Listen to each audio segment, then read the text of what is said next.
You know it's you.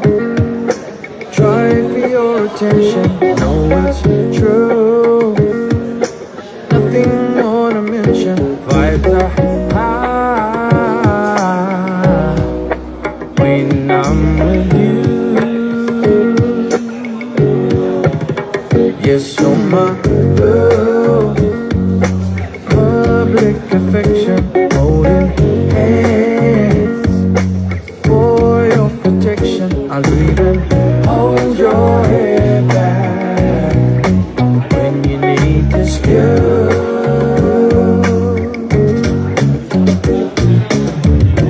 I didn't know our love could weather the storm. Been through some hurricanes, letting it grow, letting it flow. 100-fold, 200-fold, 300-fold. Here comes the love again. Always when I'm with you. Always I'm with you. When I'm with you, babe. Been over mountains, over many seas, done all the blunders, done it all.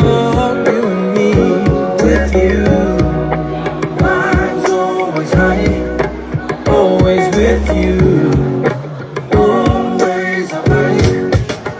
Been over valleys, been to the beach, seen the wonders, done it all. You and me, with you,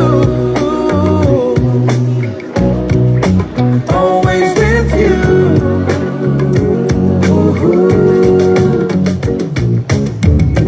I didn't know weather the storm, been through some hurricanes, letting it grow, letting it flow. 100-fold, 200-fold, 300-fold. Here comes the love again. Always when I'm with you. I'm with you. I'm with you.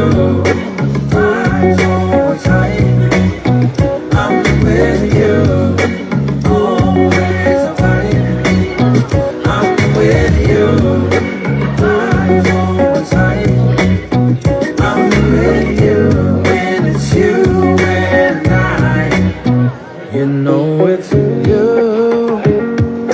Try for your attention. Know it's true. Nothing more to mention. Vibes are high when I'm with you.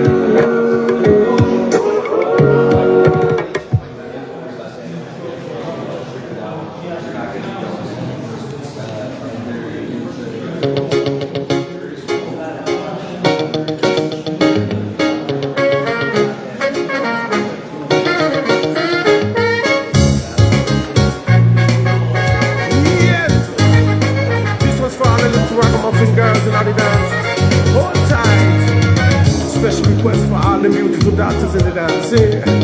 You know you are the queen in the dance. Man, I'll go for it. Move, yeah.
I just wanna dance with you.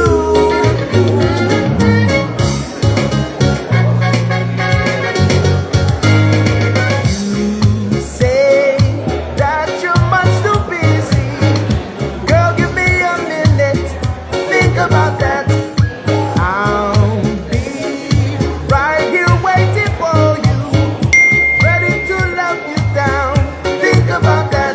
There's just one thing I really got to let you know, my love. My heart is just too soft for you to hurt. Oh, baby.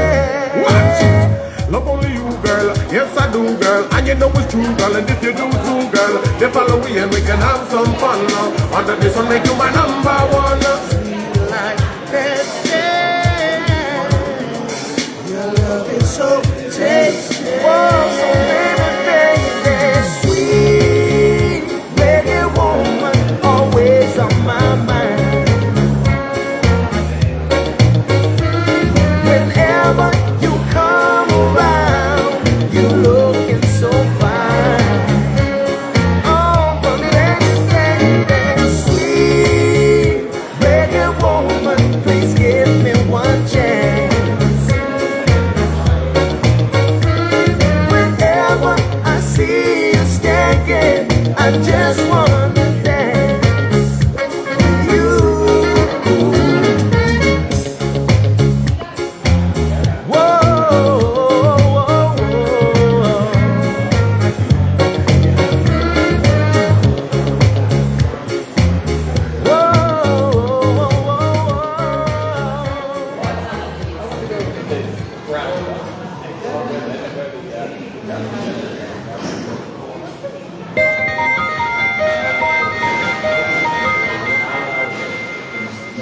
You know I love you, the way you hit my chest like a boom boom bass. You light up the room with your sweet taste. No one can take your place, how you smell so good. So misunderstood, but I know one day my papa will see the love we share so effortlessly. Yes, I need you to get me through the night. Wrap yourself around my heart and make it so right. Oh, and no one can compare, 'cause I could take a taste of this holiday, but you wake me up from that blue dream. They say you knock me down like the OG, but no one can deny your flavor. And I could lose my mind from the silver hair. I could come alive from the northern lights. Call my boy 20 for the cookies and I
Now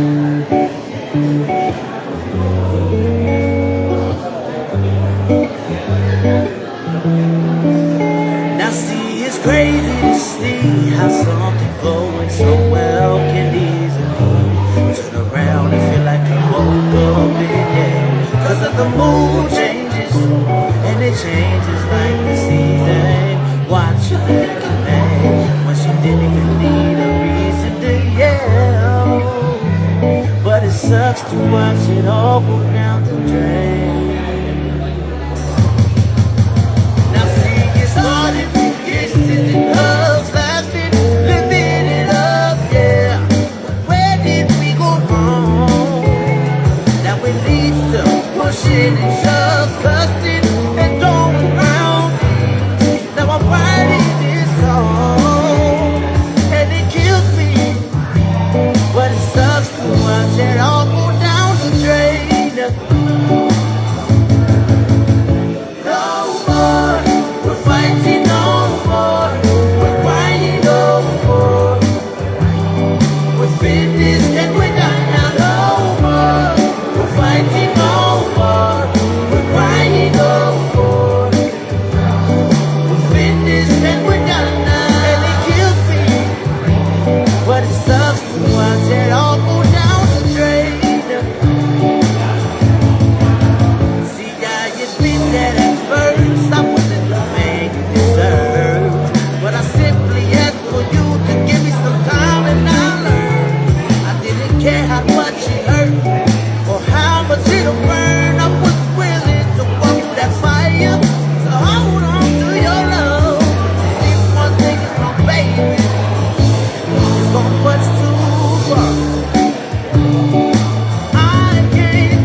Yes.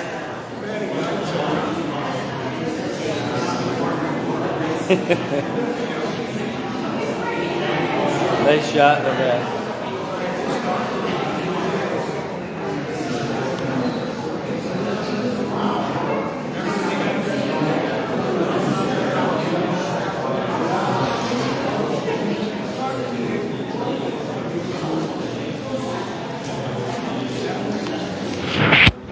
Folks, well, we're here at the Kagman Community Center, and pretty soon we're going to get started. Hi everyone, we will be beginning shortly. Please feel free to grab some refreshments right there in the back. Thank you. This is with Congresswoman Kimberlyn King-Hinds and her staff. They're all here, the local crew, and there are folks here from the D.C. office as well. So a good mix of folks already here in the crowd, waiting to hear what our Congresswoman has to say to everybody here. She's already done this in Tinian and Rhoda, and now this is the chance for Saipan to hear this same kind of information that they've heard a bunch of already. So we'll have it for you, including all of the questions and all that. We'll see if we can't get your questions in here if you can't make it down. We'll see how that works out. Anyway, Friday, we're going to have Congressman Cobre Aldan is going to be with us on Good Morning Marijuana. We can talk about that meanwhile. They just talked about the debt for CHCC and CUC and how that's all going to work out together. That should be interesting. Look forward to hearing more from our Congressman all about that.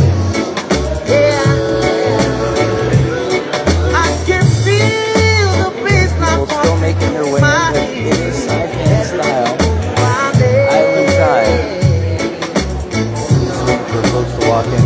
Well, there are chips and sandwiches and everything here too. We'll take you around the room a little bit while we're waiting. But this is the setup here. Video going. You've got some of oh, look at that handsome guy right there. Matt Guerrero, who's here getting ready to get the program started. And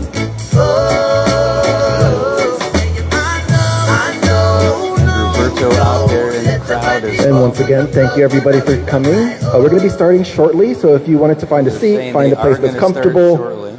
Don't forget that we have sandwiches and drinks in the back for you. Not for anybody else, just you. All right. So feel free to grab some. We'll have a seat, and we'll get started shortly. Tomas Banglonia in the house. All right. Well, we're going to cinch this down because they said that we're going to get started here pretty soon. So, there's Ali Ogo. He's now part of the team.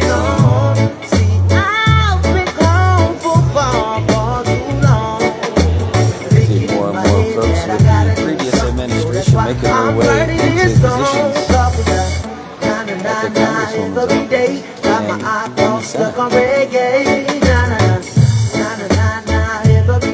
get ready to start, we're going to go and grab a water while we can.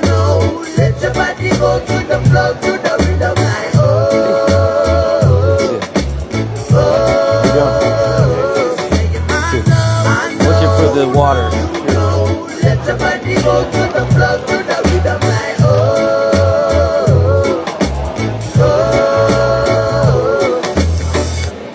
All I need in this world is let the music play.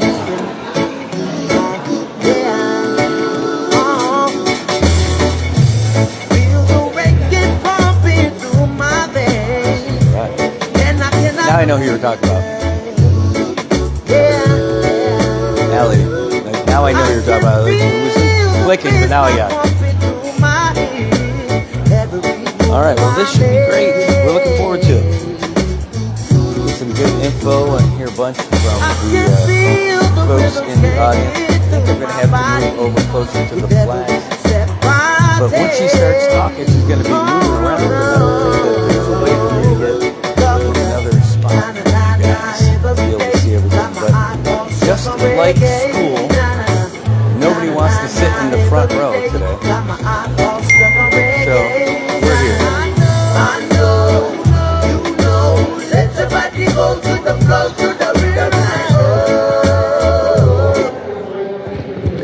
Good evening, everyone. We are going to get this party started. We want to make sure that we're respectful of your time. And as people trickle in, we'll welcome them as well. But I wanted to welcome everybody tonight. And thank you for taking time out of your day to be here with us on this lovely evening for tonight's Hill to the Ville, which is a series of community conversations with our Congresswoman Kimberlyn King-Hinds. So just a few housekeeping notes before we begin. My name is Matthew De Leon Guerrero. I am Senior Policy Advisor for the Congresswoman, and I'll be your MC for tonight. We have food and refreshments in the back, and we encourage you to enjoy. The restrooms are out that door and to the left. And the main intention of tonight and these events is to hear your thoughts. So we have one microphone that we're going to hand around. And as we get to the question and answer segment of this evening, please feel free to utilize the microphone so that we can all hear. And when asking a question, we'd really appreciate it if you state your name, because we have staff on hand taking notes. And if your question isn't answered in full or in the available time, we'd love to be able to reach back out to you. And if we could do our best, please, to keep our questions or our comments down to 5 minutes so we have enough time to hear from all of those who wish to provide questions or wish to ask questions or wish to pose a comment. This event is live streamed by the good people at NMI News Service and Marianas Press, so thank you for all the work that you do. And lastly, movie theater protocols, please take a look at your phones, ensure that they're on silent, and we'll move on from there. So we wanted to inform you also, outside of the housekeeping, that the core function of this, one of the core functions of the office that we are in has been our constituent casework programs that are run through the district offices in Saipan, Tinian, and Rhoda. If you have an issue with a federal agency or you need information on how the congressional office can help you, we have our caseworks team on hand here tonight, and along with our constituent service director, Oliver Manglonia. So please, if you have time, if you have an issue, if you want more information, please connect with them. Find one of the folks in one of these shirts, and we'd love to talk to you and we'd love to be of service to you. So this evening we'll begin with hearing from Congresswoman King-Hinds on the work she's doing in Congress, her goals and objectives for the work of the congressional office, and the things in progress. The most important part of the evening is hearing from you. So we hope to have a good conversation. We hope that we all do our best to be respectful of time and with one another. And we also have an option, if you're not comfortable in raising your hand or having the microphone, on each of your desks, on each of your chairs, you have a QR code in which you could scan and submit a question. We'll be reading the questions and tracking them as they come in. And so we will try to make sure and do everything possible to ensure that if you pose a question online, that we'll be able to ask it and get you an answer. So without further ado, I'd like to introduce, and I hope you please join me in welcoming Congresswoman Kimberlyn King-Hinds.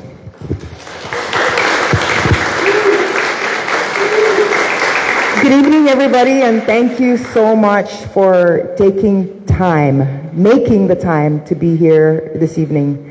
As somebody who is constantly trying to meet with folks on the federal side in Washington, all too often, time is the challenge. And so I value and appreciate you taking special time out of your day to come and have this conversation.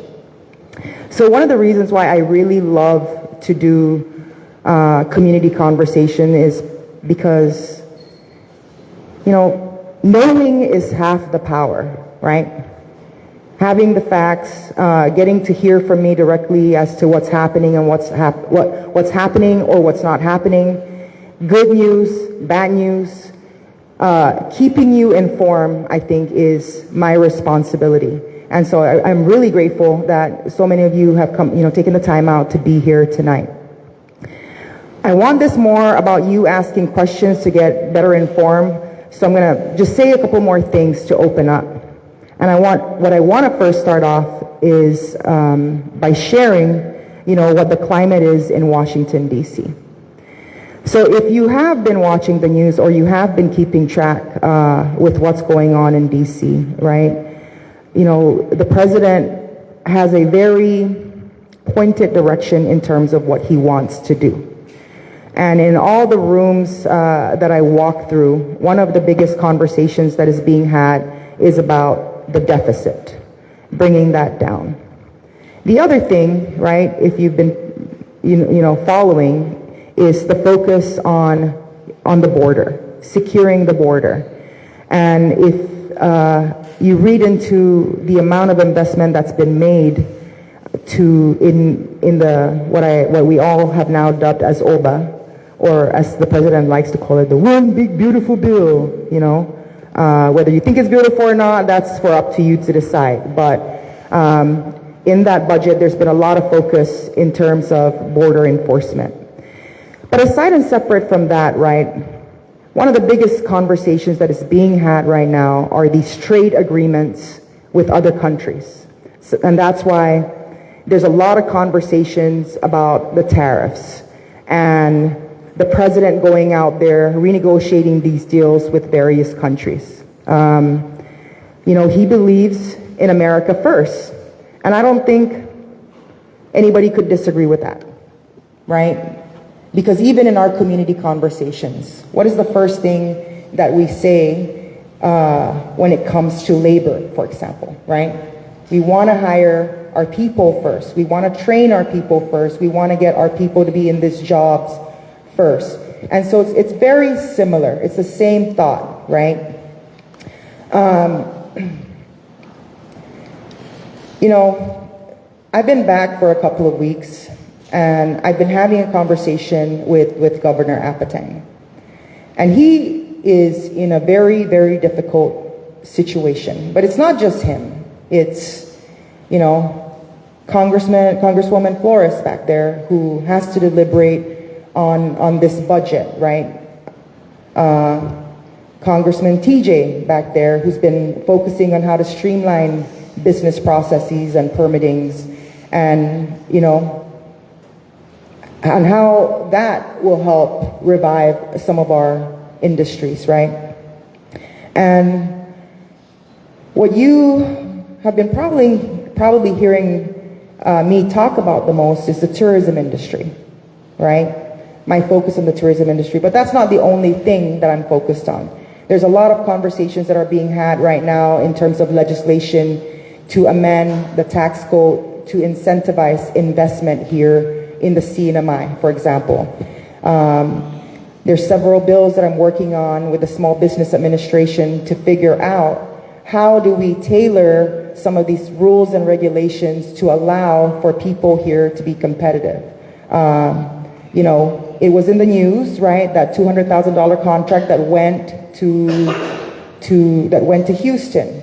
People were rightfully upset because, you know, that's a contract that was given because of military development, and there's this expectation that when contracts are divvied out, that they go to directly benefit our community. And what we're seeing basically is this intermediaries that are getting, you know, the prime contracts and then subcontracting. Well, why can't we, you know, change the rules and regulations to allow for our businesses here to be competitive and to get that direct benefit, right?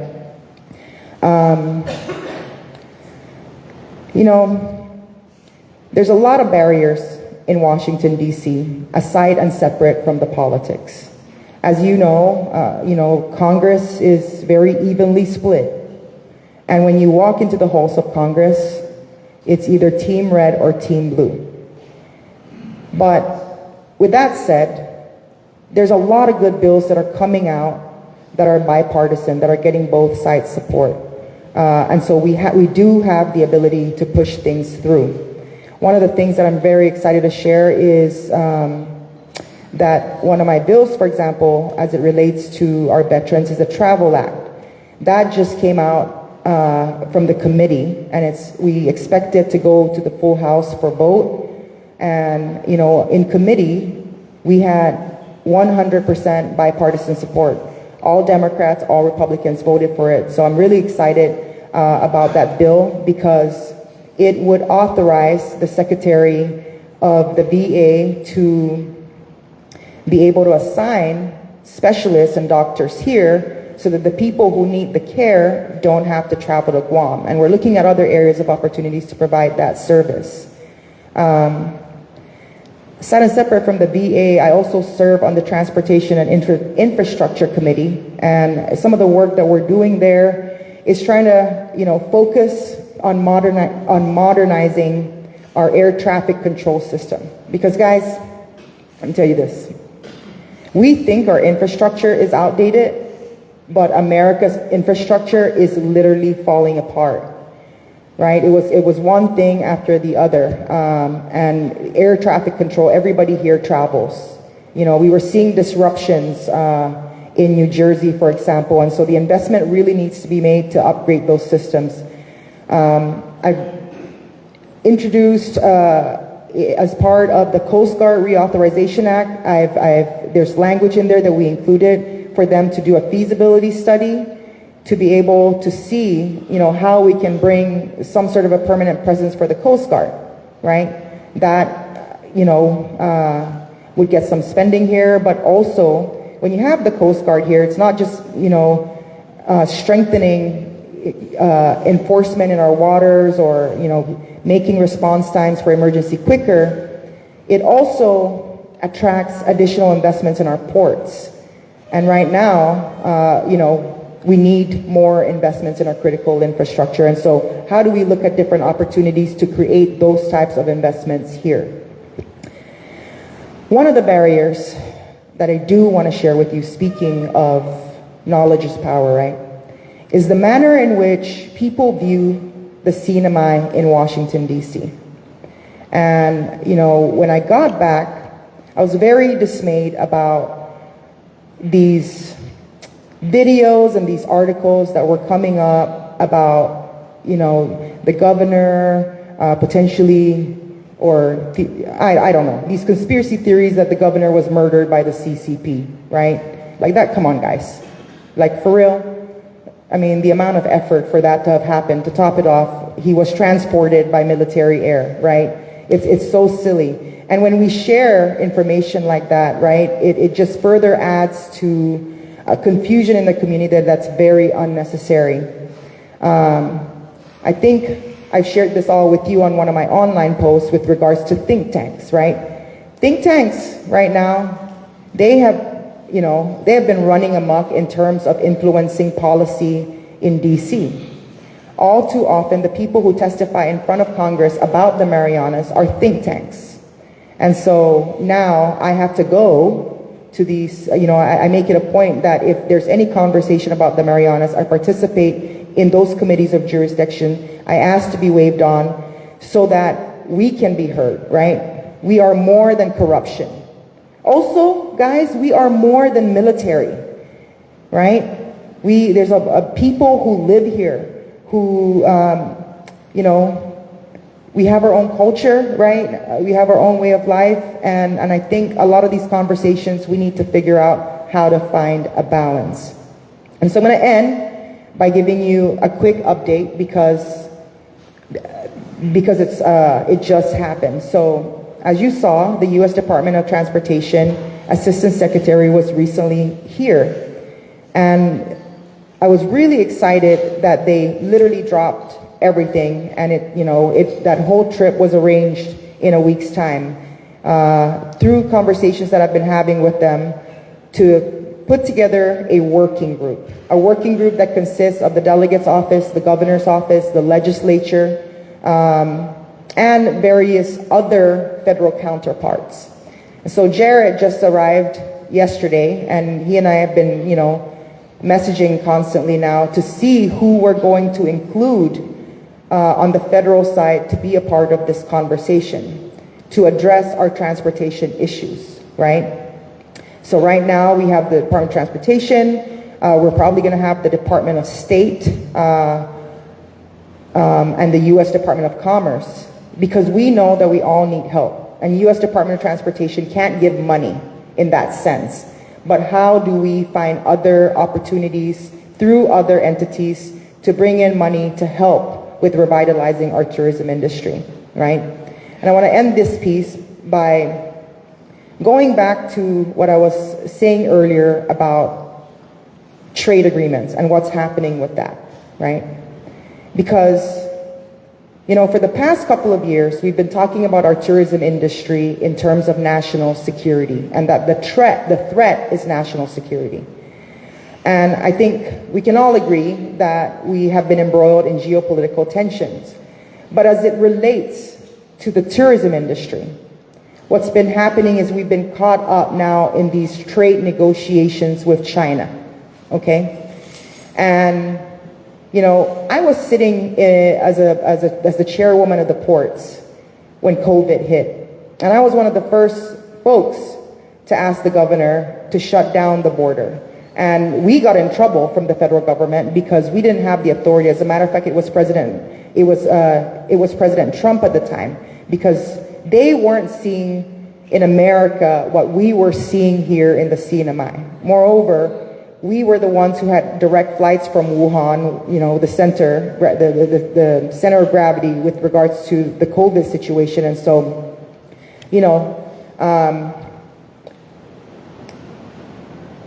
when that happened, there's a whole bunch of issues that were ongoing with regards to travel. And what we were seeing was China violating the U.S. Air Transportation Agreement. And so some of these conversations that we're seeing now with Annex 6 and trying to move that forward, right, has become a challenge, and we're going to continue working through that. But just because that's a challenge, it doesn't mean that we're not going to explore every and all options.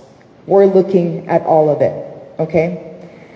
And so, you know, I'm one of those people who believes that no one person has a copyright on good ideas. So tonight is not just about you asking your questions, but if you have any suggestions, you know, I see some of you who come from the business sector, please share with us your thoughts, your ideas. Please also share, you know, the challenges that you're facing, because only through this conversation can we figure out how to move the needle forward, right? And with that, I'm going to close my mouth, open up the floor so that we can begin having this conversation, and we're going to,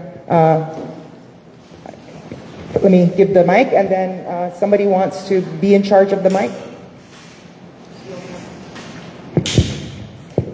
Thank you very much, Congresswoman. I recognize a lot of faces here. I'm Travis from Last Shot Bar. A lot of people have celebrated with us and spent almost the last 5 years having fun with us. Tonight, this is the first time I'm really bringing this up in public. This is very hard for me.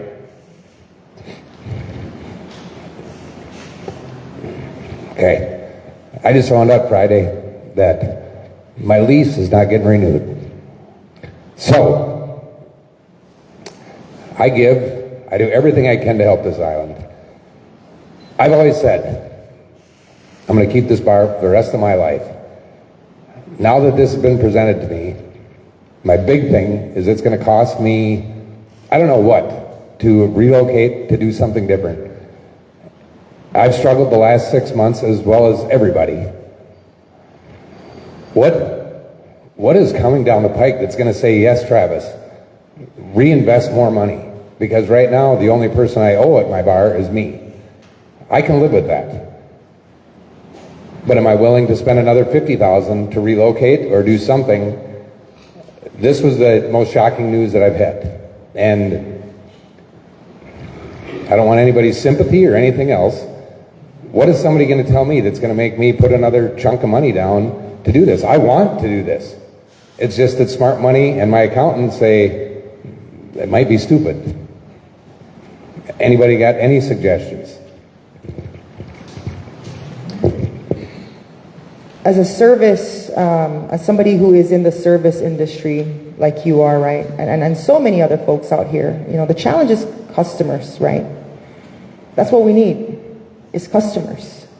And, you know, first of all, thank you for being so committed, because, you know, I've been following what you've been saying on some of your podcasts. You've been bringing on different folks, and through those conversations that you've been having with different people, I've been staying rooted on what's happening here on the ground, because I'm hearing from you guys directly. And really, guys, the issue is customers, right? And the fact is that when the economy slides down, you're going to see an out-migration of people. People are going to go look for better opportunities. And so how do we bring back more customers, right? And I know, guys, right, I get criticized so much because I keep talking about opening up all markets, right? Because when you open up all markets, you're bringing in more people, right? And that's the fastest way to improve the economy, is by revitalizing the tourism industry, because it trickles down to everybody. Our work is cut out for us. It's cut out for us. But the work is happening. The problem is it's not happening as fast as we all like it. But what they're seeing on their side is the sense of urgency. And that's why the U.S. Department of Transportation came out, right? Because the first thing I said was, how is the airport going to sustain itself if it doesn't have any customers? We have to figure out all these different avenues.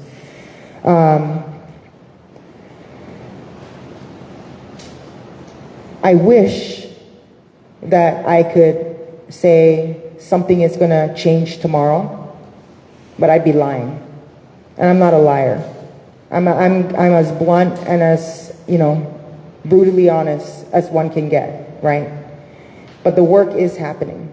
And we're going to keep pushing hard. We're going to keep trying. And if you need help moving your bar, I wish you didn't have to. You can count on me as labor. For real. Well, I'm going to reinvest. Yeah, please. I just want somebody to give me something that says at the end of this, your reinvestment is going to pay off. And I know that's an impossible thing, but even something for anybody. Yeah. Say, man, otherwise I'll be the first of many businesses that will just say, I'm done. I'm going to stay. Please don't give up. Please don't give up. I'm asking, please don't give up. We will work hard and, we will keep the community in the loop with even the smallest movement, right? Because sometimes even the smallest movement gives people hope, right? But I will be as transparent and as forthcoming with every step that we're taking to be able to get this engine going again. So thank you.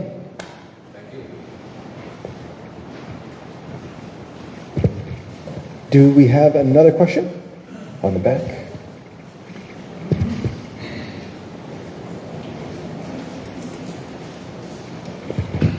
My name is Joseph Mendiola Kagman. This is how I'm going to share with everyone in this room what will come out from my heart and my mind. Economically, United States of America has owed China over 31 trillion US dollars. What keeps the world economy going? Knowingly that China is on the rise on connecting themselves to world business leaders. Okay? In the 902, in the covenant, 702 in the covenant, this was not expected with the COVID-19 that has caused and collapsed many of the business worldwide. Okay, so it's the issue where my point is the economy. Okay, with the President of the United States agenda, with the war on tariffs, he has affected the whole nations in the face of the earth because of this war on tariffs and how United States come doing the downplay of threatening other countries with tariffs that they must go along with the U.S. idea. Okay, that's how I see it. When I saw this president coming in the face of the earth, 21.3 million saw my prediction of this U.S. president that the economy has collapsed in the United States. I have 2 kids in Las Vegas where the gambling industry has gone downhill. The Europeans, the Asian market has shifted their attention elsewhere, running away from America. Rather than doing what it needs to be done, it's not happening. I follow it every day of my life. So the big issue here, as I would stand up, is everyone listening in here have to take these two into consideration. The economy versus the migrant workers. It has a lot of effect with the program of the President of the United States, how he's treating people in America today. Okay, so I hope somebody will support you and follow you with the local political leaders with what is happening here. Because I told a lot of people, deep in my heart, in my head, we have not seen what's happening here with what's happening in America. Because I'm predicting nearly 9,000 to 11,000 migrant workers will be affected here in the Commonwealth and the economy is going to be more affected because of their immigration status. Nothing more. Thank you.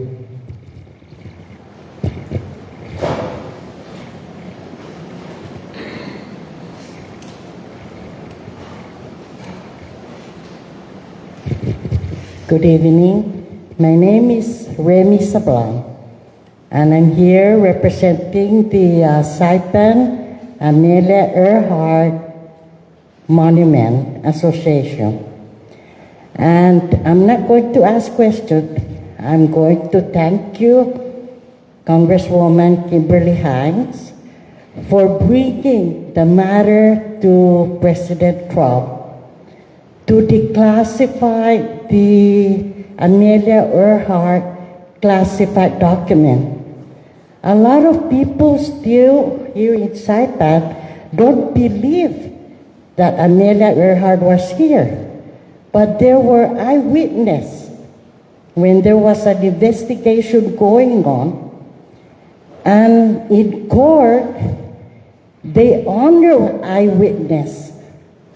I don't know why we still have people that questions our association that we don't have any evidence. So, but let it rest, and we're gonna be looking forward for Congresswoman's effort, and I hope President Trump will declassify Amelia Earhart's classified document. Thank you.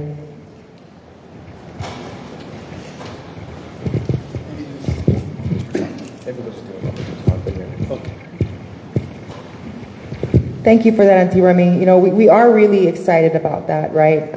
Because, you know, to Mrs. Castro, that woman and a lot of you have committed a lot of effort. You know, that's her life's work, right? To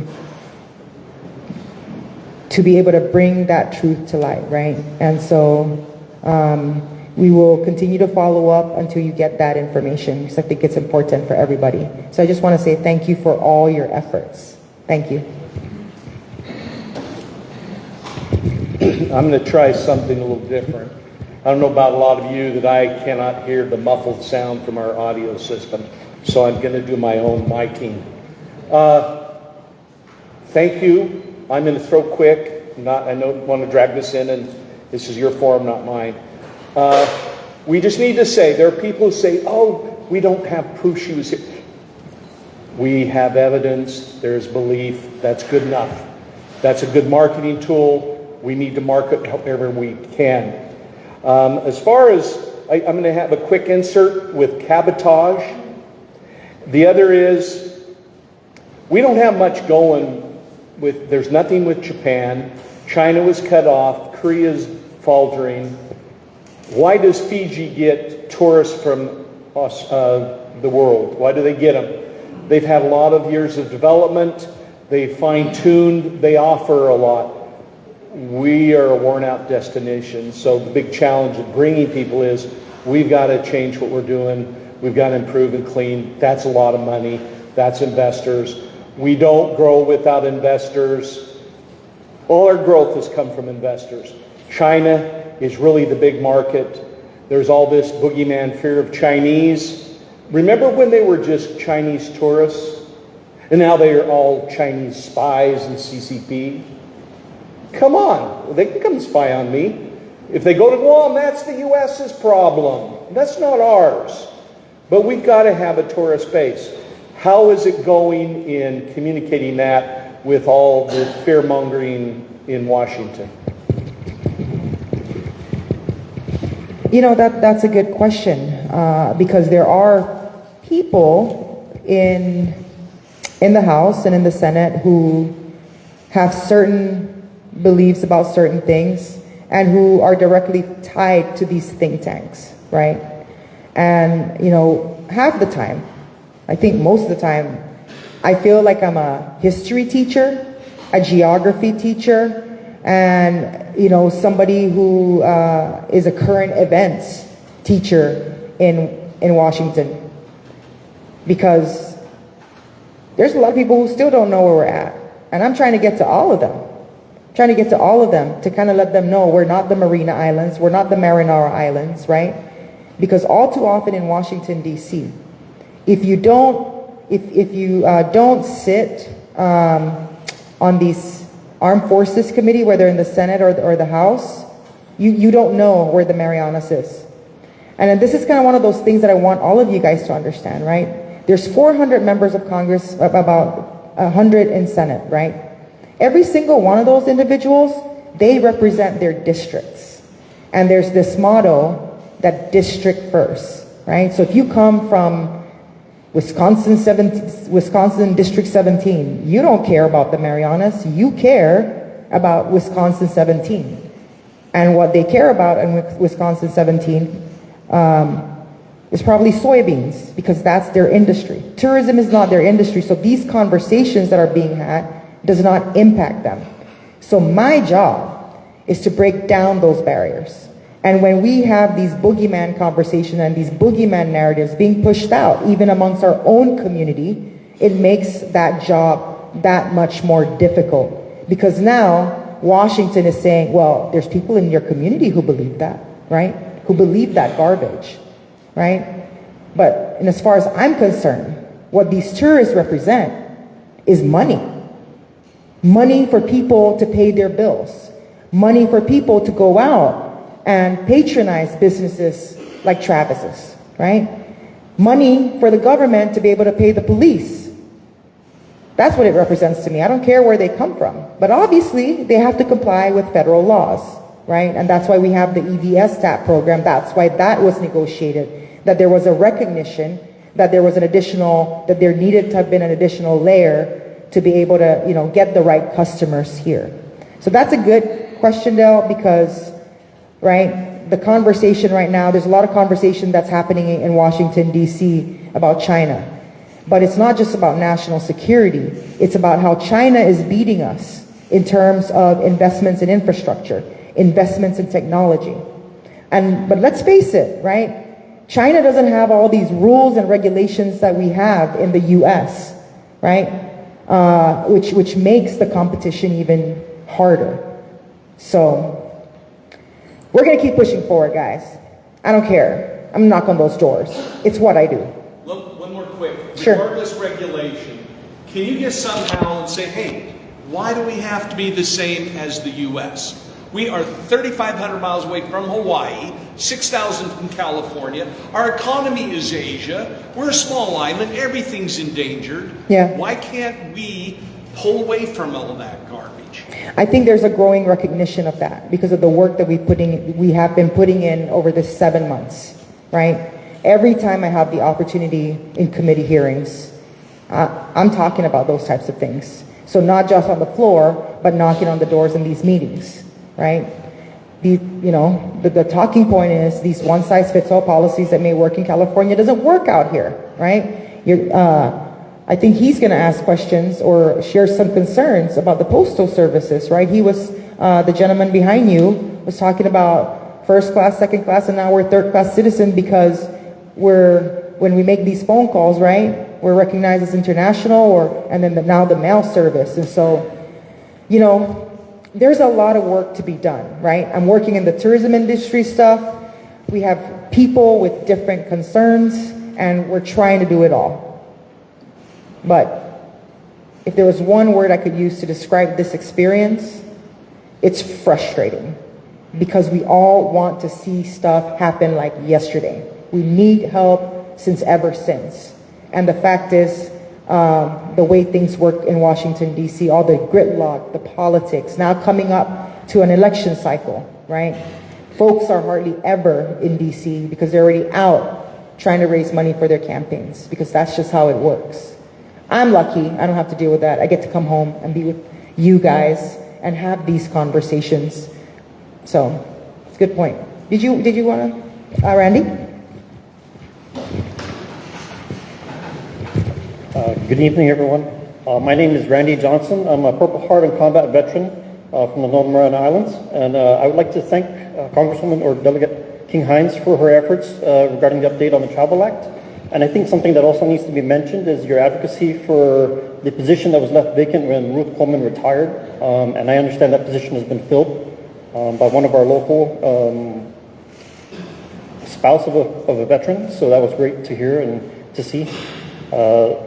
Regarding, I'd like to get an update on the Saipan Vet Center, if there's ever been progress, because I know that's been in the works even during my time when I was working for you. If you could provide any updates on that.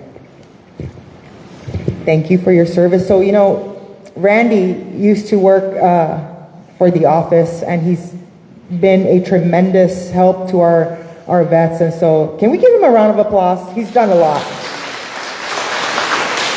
He also, so for the first time in I don't know since when, but he actually traveled out and testified in front of the committee, sharing our story in front of Congress. And you know, that's not an easy job, but he did such a good job representing our community and their concerns. And because of those efforts, right, there's been a lot of action and a lot of movement within the VA. So what the conversation that is being had right now is, how do we take this vet center and turn it into a CBOC light, right? Jim Moylan recently requested the VA through a legislation to look at this facility in the Philippines. That's I think it's a VBA, VBA, right? They're looking at the posture in the Pacific and how do we reallocate resources, because I think there's about 100 FTEs there. And so there's an interest to do that. You know, I'm like, guys, there's no access in the CNMI. There's no reason why our vets are having to fly off to Guam to get these services. The other thing is, I think in about 10 years, we're going to have half of our population be you know, as veterans with the rate of enrollment and enlistment in the military. And so we got to be prepared by making sure that when they, you know, when they've done their service, that they have something to come back to. So there's a lot, Randy. There's a lot of different moving pieces. People are looking really, right? If we can't meet the CBOC threshold right now of 1,000, how do we provide a CBOC Light Center, which I'm really excited about. And as those developments happen, we will share. The VA staff just went out to the Philippines to kind of look at how that configuration is and how we can shift some assets potentially and direct them here to the CNMI. So really excited about that. And I'm hoping that we see some action and movement in the fall. Thank you. We will do one question submitted from the QR code, which is any movement on cabotage?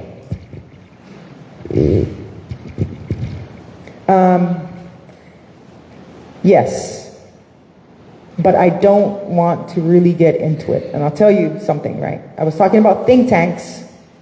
There's this other thing called lobbyists. And lobbyists are incredibly powerful in Washington, D.C. And there is a strong opposition from American Airlines against cabotage.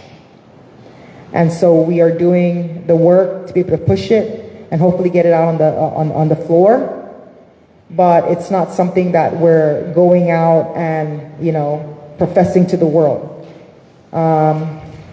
Because we don't want to catch the ire of these big American airlines who do throw lots of money to Congress, right? And so that's all I'm going to say on that. We're getting some traction. Before it was hell no. Now it's not a hell no. We've moved the needle. And I think with the conversations that are being had with the Department of Transportation and the dire situation here as it relates to the tourism industry, there's a lot of motivation to do something quickly.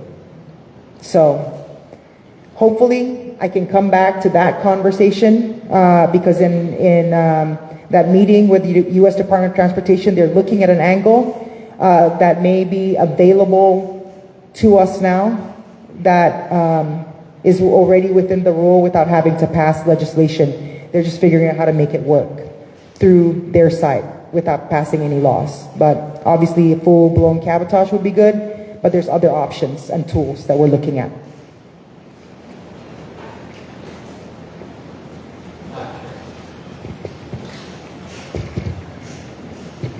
Hi, Frank Sillis with Rights to Meet You. I recently opened a business last year, and what we've noticed is prices are getting higher. Groceries, power, just to stay in business is really difficult. Is there anything like with the tariffs coming in? Is that going to affect our prices on island even more? Or is there any help you can give the small businesses to stay alive while all the new things are happening, you know? I love the name of this shop. It's called Rice to Meet You. Rice to meet you, Frank. I wish I could say, right, that these tariffs are not going to have an impact. I wish I could say that. But there's going to be an impact. And for a community like ours, who's already, you know, where cost of goods is already incredibly high, right? It's certainly an issue. But I think what I want to also hear, right, is how do we help small businesses have better tools to be able to succeed?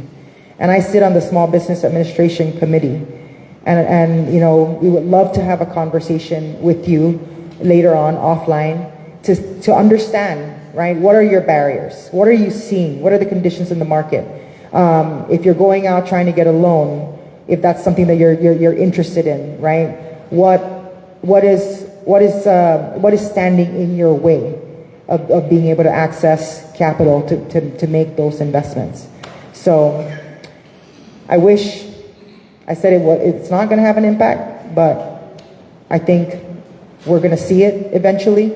That's a conversation that folks even in Washington are having about, and that's why I think the president has been kind of going back and forth, keeping, you know, pushing back deadlines, right? First he said it was like April, and then it kept going back because the markets were reacting, right?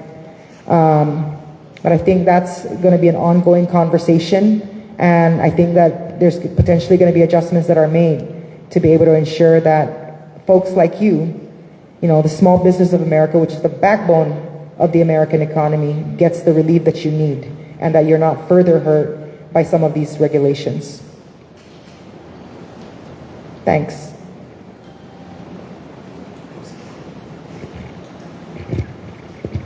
All right, we have a few more questions that just came in.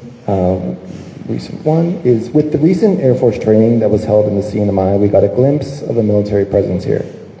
How can we mitigate concerns of the local population to build that bridge with the CNMI and the DoD?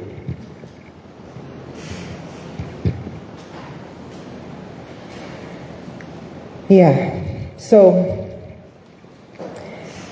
you know, I think we need to do a better job of first ensuring that these contract opportunities go directly to the people, right?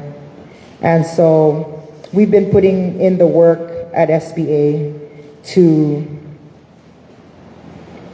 change Section 8A to do potentially a carve-out for NMI descent, and so that you'd be a lot more competitive when you're applying for these contracts. But it's not just about the business activity, right? It's also about the environmental impact. And that's why when you do have these scoping meetings, these EISs come out. The conversations that I've been having with the Department of Defense, and on Saturday, or actually in about a week and a half, there's going to be a Codell from the Senate side who's heading down to Tinian to look at the development down there as they begin their conversations about appropriations. And one of the things that I keep telling the Department of Defense, right, is that there needs to be a balance between national security needs and the economy and the environment. There are people who live here. And so how do we work together to be able to make meaningful, get into meaningful conversation and actually do something about some of these things that we're talking to. So I was really, really pleased when I was in a meeting this weekend with folks from the Senate when General Mark Hashimoto expressly stated that the biggest national security concern in the Marianas is economic sustainability. And so I think everybody is kind of getting the talking point, right? And this is the folks who are who are working through the CJMT EIS. There's that growing recognition. Because I shared the challenges with the school. I mean, if the school is talking about further reducing hours, potentially, these drastic scenarios, where are they going to get the money if the government doesn't have the money? And so this is an ongoing conversation that we're going to have about national security, and then keep them accountable, right? Keep them accountable. And I see Sheila back there, who he's been a champion to that end. Your voice is important, and keep coming out, right? I obviously am in a different role now, and I got to balance different concerns from the community, but your voice is incredibly valuable, and you should, and I want to say thank you for your advocacy over these years. We appreciate it, right? So thank you for that. But it's a balance, really. It's a balance. Today there is a meeting with different entities to include the Navy, Department of Defense, Office of the Secretary of Defense, to talk about conservation. Because what we're seeing is that there's a lot of these mitigation plans as a result of the Guam buildup, but the CNMI needs to be needs to be in the loop in terms of these conversations, because there's opportunities there to be able to get more funding to address some of these issues. And I'm glad that that conversation actually happened here and not in Washington, D.C. So there's all these folks who flew in from Guam and Washington to have that conversation, and we had our local stakeholders also engage in that. But, it's just more community involvement, right? And letting, the powers that be, where you stand and what your thoughts are on these issues. Because obviously not everybody feels the same way about the military, and that's okay, right? My job is to get a consensus of what the community feels, what the community wants, and push it forward. Side thing, could you just, CJMT EIS? Oh, CJMT, okay. Yeah. We just got out of a conversation with the Gov. I love Dave Apatang, man. He's like your grandpa. You know what I mean? When you see him, you just want to hug him. He's going to make some asks, which I think are great. And he's made some really, really good asks, right? Because I've been tuning into the scoping meetings. Well, first of all, does everybody know what CJMT is? Okay, CJMT is an acronym for Commonwealth Joint Military Training Activities. And so this is, the original plan was to bomb Tinian and Pagan. All that stuff is off the table. I think the biggest concern that folks are having right now with regards to the new revised plan is, the caliber of bullets that is going to be used, right? Because initially folks were like, oh, we're going to be okay with 50 cal, but 50 cal is very noisy. The other thing about using a 50 cal is that the amount of surface danger zone, right, reaches out to the water. And that's going to impact folks who are going back and forth, whether it be the shipping folks or just people who are out there fishing, right? So I think the Gov is asking to take 50 cal off the table, and I think that that's a very, there's a strong possibility that that's going to get taken off the table, which is good,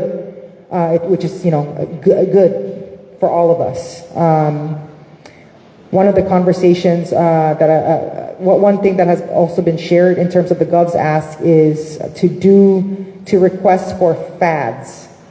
FADS is a fishing aggregate device, right? Well, if you remove the 50 cal, the surface danger zone gets significantly reduced. But the FADS is this instrument that is planted in the water and it attracts fish, and then now our fishermen can go and fish in that area. They don't have to drive out so far.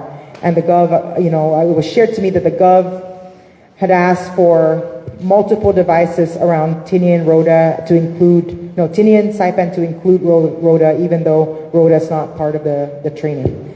So he's making some good asks, and we're, going to push it through. We're going to support it, and I think it's one way to mitigate some of the concerns that have been raised, especially by our fishermen and those who are in the shipping, the transportation, back and forth.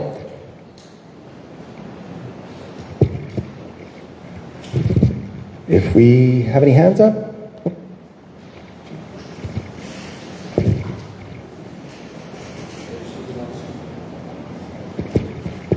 Good evening. I'm Ed De La Guerrero from Saipan. First, I want to thank you and your staff for having this town hall meeting on Tinian Rhoda and now Saipan. I wanted to touch on 3 areas, and hopefully you can help me if I deviate from the topic. But somebody raised tariff as an issue, and I'd like for you to touch a little bit about Head Note 3A. Since the Sinamay Customs is outside of the U.S. Customs jurisdiction, so tariff, technically speaking, does not affect the Commonwealth. So I was interested more to hear your opinion about, for those countries that were severely affected by a very large tariff percentage, perhaps we can encourage them to relocate to the Commonwealth and start manufacturing. And as long as they do the major transformation here, we do not have any tariff, we do not have any taxes, we do not have any so-called duties or quota. So I think it's a plus situation for the tariff as Trump hits everybody else. There is room for us to, I guess Chinese philosophy is that any problem there's opportunity and then there's danger. This is an opportunity for us perhaps to take a look at. I know there are obstacles because we still have to deal with labor issues. We still need to deal with transportation issues, but I think it ought to be looked at. The other one that's thinking about is that we all understand that economy is probably one of the first in our area of concerns, including the nation. And I guess there's no argument that within that economy topic, that tourism is our main and primary industry. There are 2 things that concerns me, and I always thought about this. The tourism requires that visitors from outside the Commonwealth has to cross the border. And somewhere along the line, we need to figure out how to work with the U.S. Congress to gain some kind of local control on how we deal with immigration. I understand as I look into this thing that even the Border Patrol people, they are specifically awarded by Congress down to the FTEs. So if they put like 4 FTE for the Saipan International Airport, that is a U.S. Congress appropriated FTE. I mean, I find that pretty strange. We have 3 international airports, and yet we are bound by those appropriations. So I think definitely, somebody was mentioning earlier about let's be creative. You guys have the brains, you have staff that got good brains on. We need to be novel, we need to be innovative on how we can convince Congress that we understand national security, we understand the Indo-Pacific geopolitical challenges, but there's room to help each other out and give us a little bit more leverage to control sea and mind. We are 8,000 miles away from the homeland and mainland America, so they don't have to panic on this situation.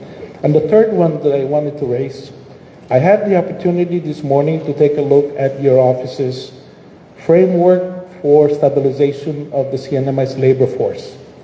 I am impressed with that article. I would hope that the government, the public and private sector contributed to your office's presentation.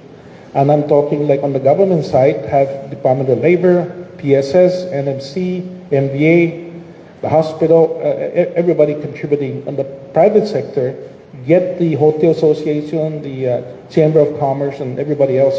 And once they get in their input, incorporated those substantive comments into your final report before you file. And I don't know if you've already introduced it. It's a very impressive document. And I hope that people here, or at least our policymaker, will take the time and review that framework.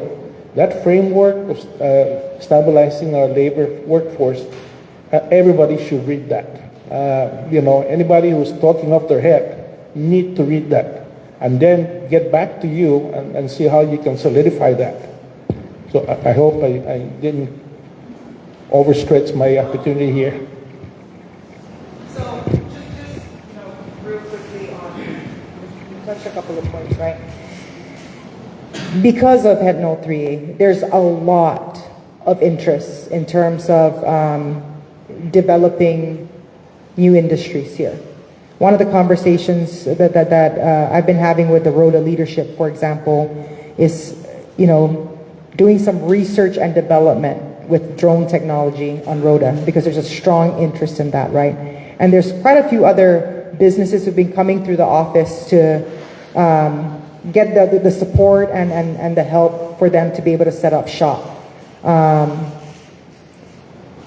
So that's a conversation that I want to have with the Senate Armed Forces Committee when they do come back, when they do come here at the end of the month, right? Is one way that we can diversify the economy is if you appropriate some money for research and development so that we're not just relying on the tourism industry.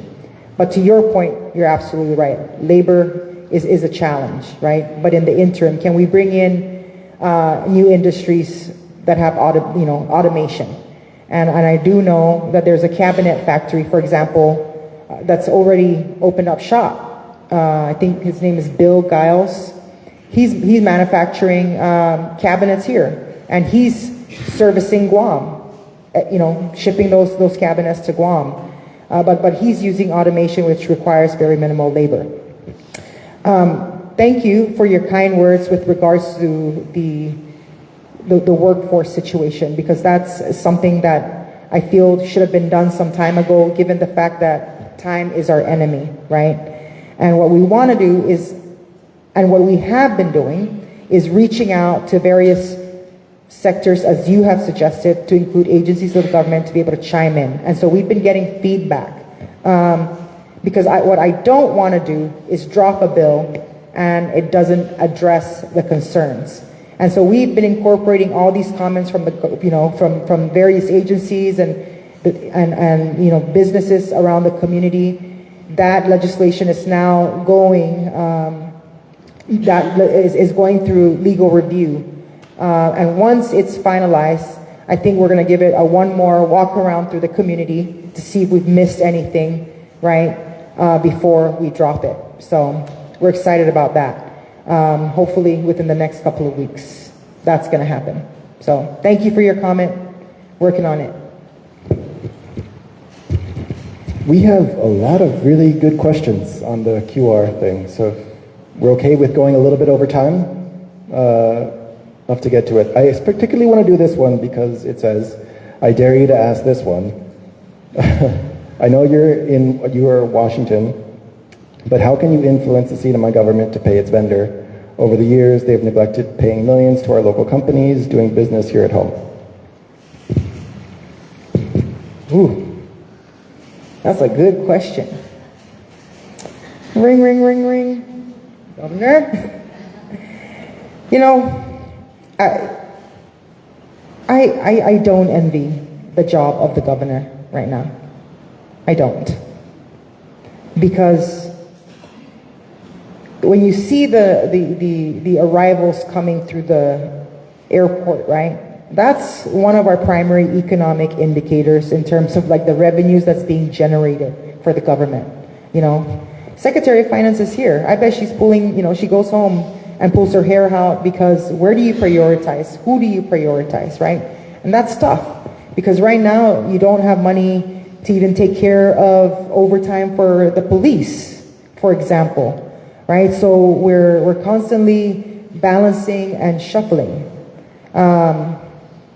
I don't want to be, and I'm not that guy. So I'm going to answer by saying I'm not that guy. I am not the governor. That's something that the governor and his team are going to have to decide because they understand, right, where, you know, how much money the government actually does and the choice in front of all of us. Not just them, in front of all of us. You know, we're choosing, we're being put in a situation where we're choosing between public safety, you know, paying a vendor, but if we don't pay the vendor, that vendor can't continue to operate. It disrupts revenue collection, and so it's just this vicious cycle. And that decision is very hard, and I'm not going to be the guy who is going to criticize It's going to criticize the choices that are being made today. My job as the delegate is to find opportunities to help, to look at every nook and cranny, to look at every available tools that are out there in Washington, to open up those opportunities for our people here. And I'm going to go back to your comment. So I just met with the staff from the Interior this morning, and we were talking about teaming up to pass legislation to be able to have direct hire here for the National Park Services. And I told him, I want to take this a little further. I want to take it a step because I've been talking to the FBI. I've been talking to the DEA. I've been talking to EPA, right? How do we get these federal jobs here? And so if I'm going to drop legislation to bring those jobs here for the National Park Services, then it's going to have to be a legislation that incorporates all these other pipelines to be able to avail our people here. Because when we talk about border security, right, that's their responsibility. But also I don't want them to import people. We have amazing talent here on island who deserve the opportunity. And I want that to be provided. And so, you know, that's another angle. Thanks for raising that up. We have time, I believe, for 2-3 more questions. So back there.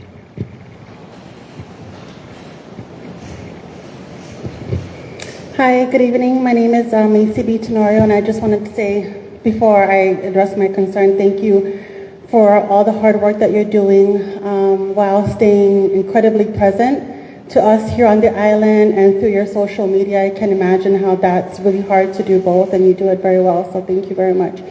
So I don't have a question, but more of a concern, and that's affordable housing. I've seen through my work over the years at the coalition how the lack of affordable housing has had such significant adverse impact on individuals and families who often have multiple issues, including substance use, mental health, domestic violence. In fact, in the U.S., domestic violence is the leading cause of homelessness for women. And so the issue of affordable housing has been identified, at least for survivors here in the CNMI, as a huge factor in whether victims leave their abusive partner because they really just don't have anywhere to go, whether they don't have the money to they can afford additional housing, or there's just no housing available. So through the coalition, we were members of the CNMI Homelessness Coalition years ago when it was active, and through that participating in this thing called the Point in 10 Count. And if you've never heard of it, it's an annual survey that NMHC organizes to identify how many people are homeless here in the CNMI or the number of people at risk for being unhoused here in the CNMI. And we do that because it's a requirement to be able to qualify for continuum of care funds. Unfortunately, though, we have not been successful in obtaining those funds because we don't have the numbers, right? And kind of this, what made me think of this was your mentioning about those, what did you say, those policies that kind of one-size-fits-all policy. Because obviously for this situation, those requirements to have certain numbers of unhoused individuals or families here in the CNMI is not working. We could really use the access to or create a continuum of care which will allow us to have access to funds that can fund like rapid rehousing, for example, and just other types of affordable housing for everybody here in the CNMI. Because families cannot address really important issues like mental health or domestic violence or even education, because I've seen through PSS that this is really also impacting education for certain families if they don't have shelter. And so I'm wondering if this is something that you can look into, you know, through HUD and maybe other agencies that can maybe provide an exemption for the CNMI so that we can establish a continuum of care and apply for these grants that could really benefit our community.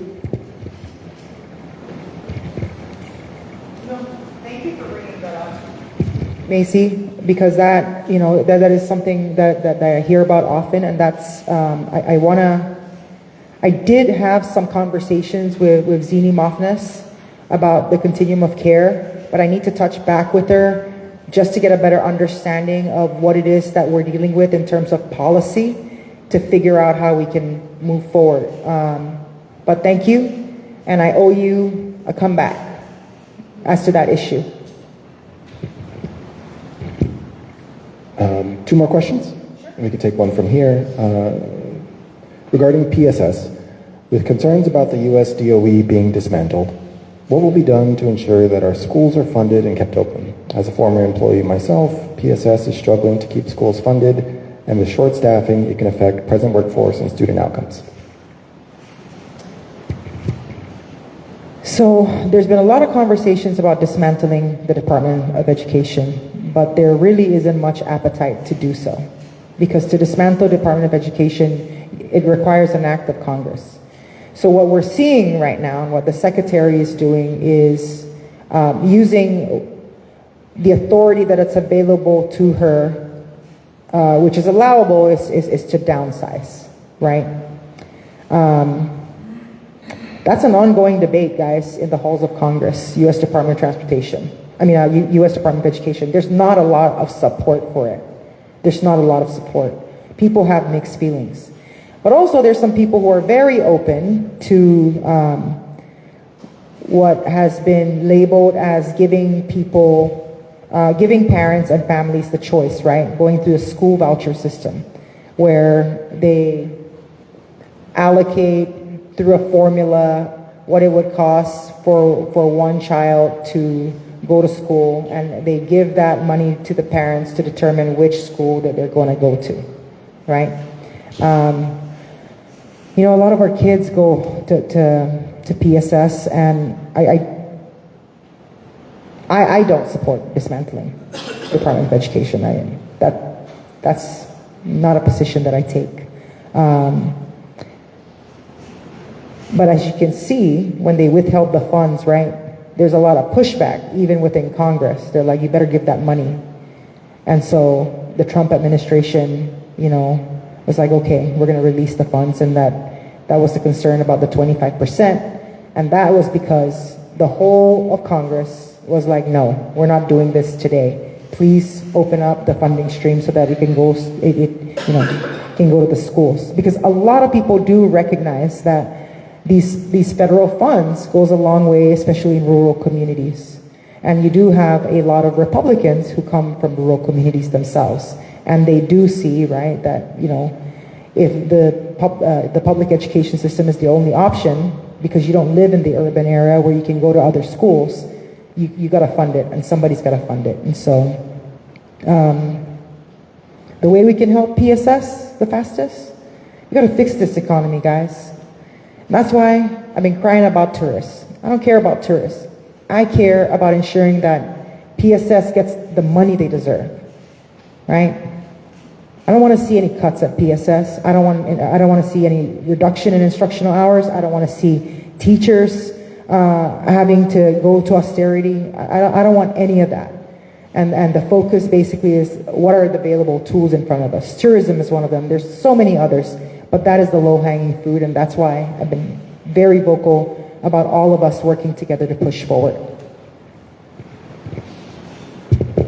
And we have 2 questions, I think. Rip?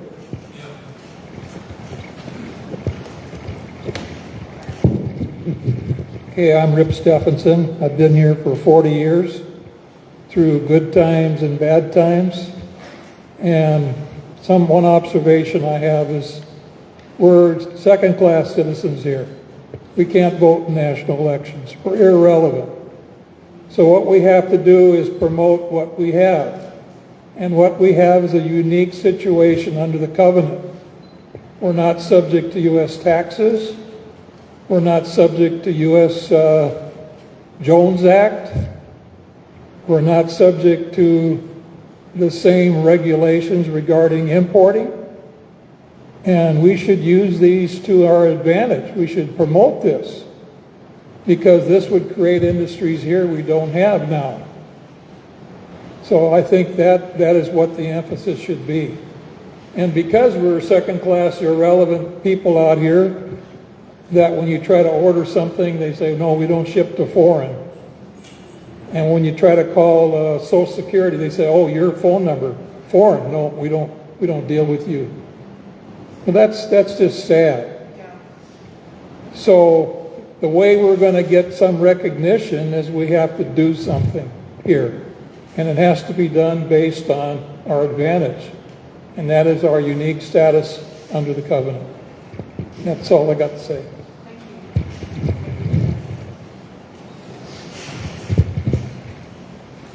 The last question down here. Thank you, Matt.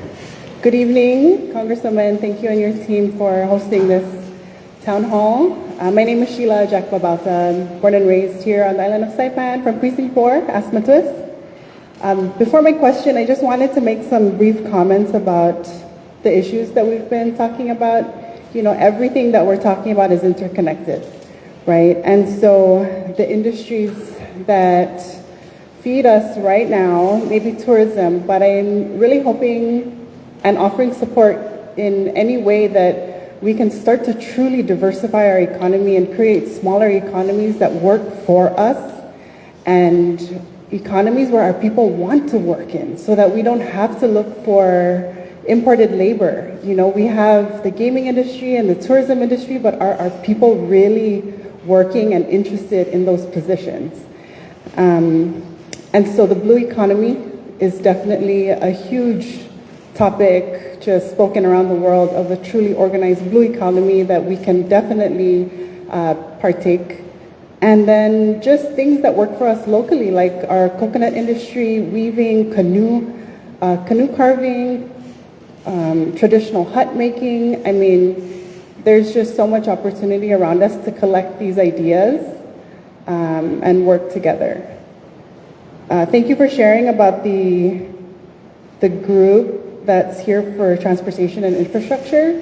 I think just in addition to, you know, of course, flights and access to the CNMI, I'm hoping that on your agenda is local transportation and infrastructure, because we all know that it's just so tough to get around if you don't own a vehicle. And we're all well aware of illegal taxis, but it seems like nobody wants to touch that. As well as inter-island travel that we saw really work during COVID, that the customers were us, and we were helping one another inter-island and locally with businesses. And then in regards to the military plans, you know, I'm just hoping that on top of the governor's asks are some conversations around what are the plans to demilitarize in the future. I know this is what we're going through right now, but even when I attended the scoping meetings and asked how long will this plan be, we have 5 major plans for the Northern Marianas, not even including the plans on Guam, and we have comment periods open right now that many of our community are not aware of, but the Commonwealth Joint Military Training, CJMT, the MIT, the Mariana Islands Training and Testing, the MERC, the Mariana Islands Range Complex, the movement of troops from Okinawa to Guam, that's already happening, and the Divert Airfield on Tinian, right? That's all happening at the same time while we've been bombing Nu'us, or Farallon de Mendoniza, for almost 50 years. And so when can we talk about demilitarizing and just scaling back? Because if we continue on this trajectory, there's major concern that we're going to be poisoned, continue to be poisoned.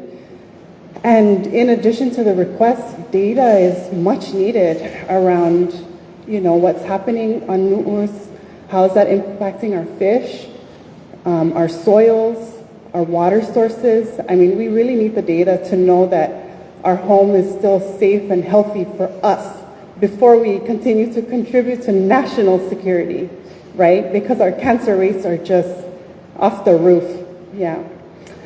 And so, my question though is around deep sea mining. As chair of Friends of the Mariana Trench, we offer our services and advocacy with your office and would definitely love to meet with you. We provide spaces for our youth to learn about ocean conservation from scientists who are local and look like them, look like us, and bridge that gap with Western science.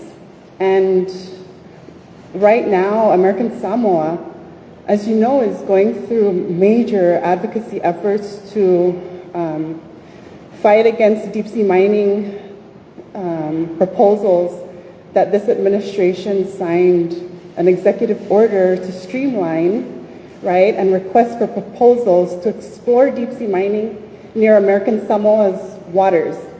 And the community has had to rally in the last few months to gather now over 30,000 signatures, which I think puts a huge burden on the community, right, as you know, like we've gone through with the CJMT, to have these community conversations, to educate the community, gather signatures. And there's concern that it's going to come to the Marianas, this exploration for deep sea mining. And I was just hoping to get your thoughts on whether there's been conversation about that on the Hill, whether that's a concern that we should be tracking, and how we can be more proactive, because we don't want to fall into this desperate time of making a decision with promises around economic benefits from deep sea mining when we're still learning a lot from scientists and advocates, and of course lobbyists are all over Capitol Hill. And so if there's any thoughts or conversations or statements being made on the Hill about deep sea mining coming to the Marianas, and your thoughts on how we can be more proactive with that type of community engagement, I'd really appreciate it. Thank you. Thank you for that. So you ask if I've been engaged in any or have heard any chatter in Washington about deep sea mining in the Marianas, and the answer is no. The chatter, though, with regards to American Samoa, definitely, right? I think one way that we could be proactive is to partner up in terms of getting this community to understand what deep sea mining is. Because the chatter that's been happening with regards to deep sea mining has been here. There's some folks who strongly believe that that's something that we should explore. And, when you're in this position, you represent everybody. And obviously, you're going to have to address, right, people's concerns and all that.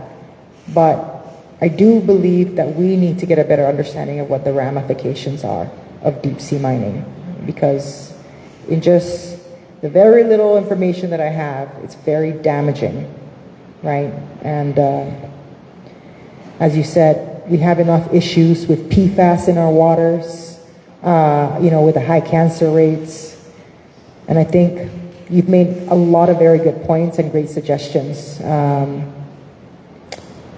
we need to be all working on. But as soon as I hear anything about deep sea mining, we should have a community conversation about it. But I think we can be proactive by engaging with other key stakeholders and just start educating the people on what it actually is. Because we are seeing that strong pushback from the people in American Samoa because of the damaging nature.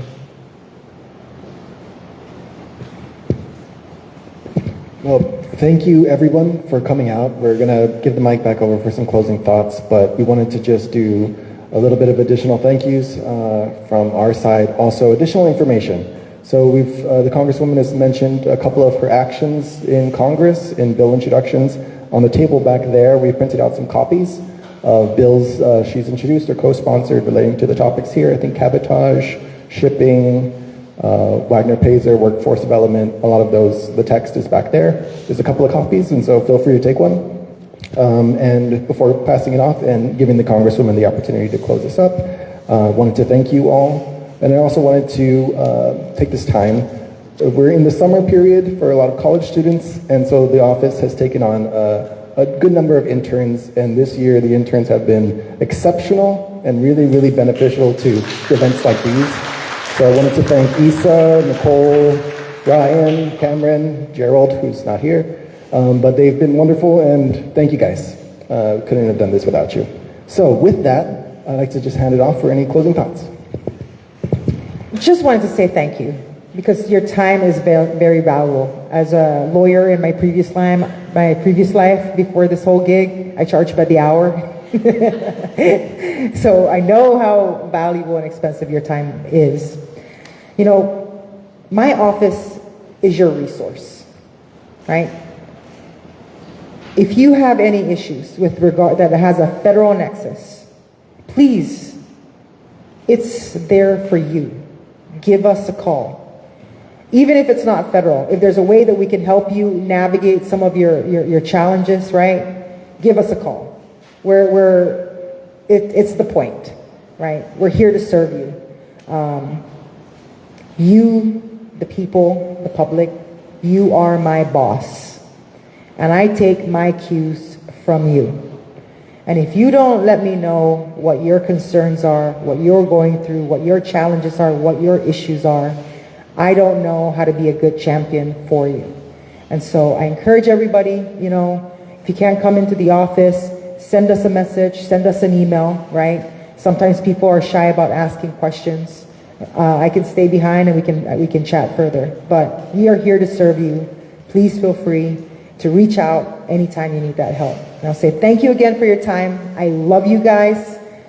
Appreciate you giving me now an hour and a half. All right, so good night and drive home safely.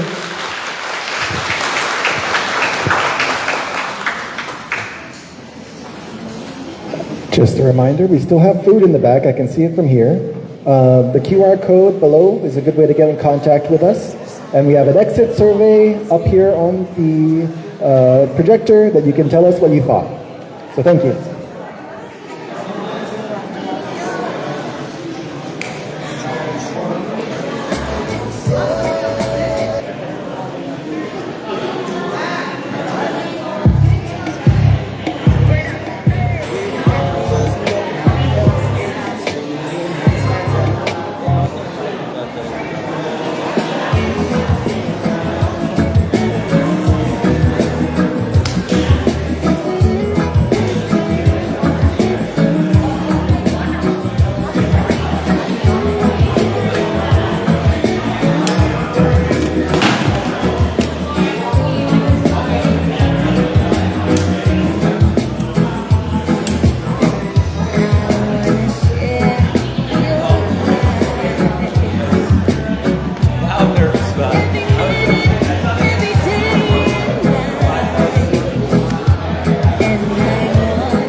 folks. Well, just going to be packing up over here from the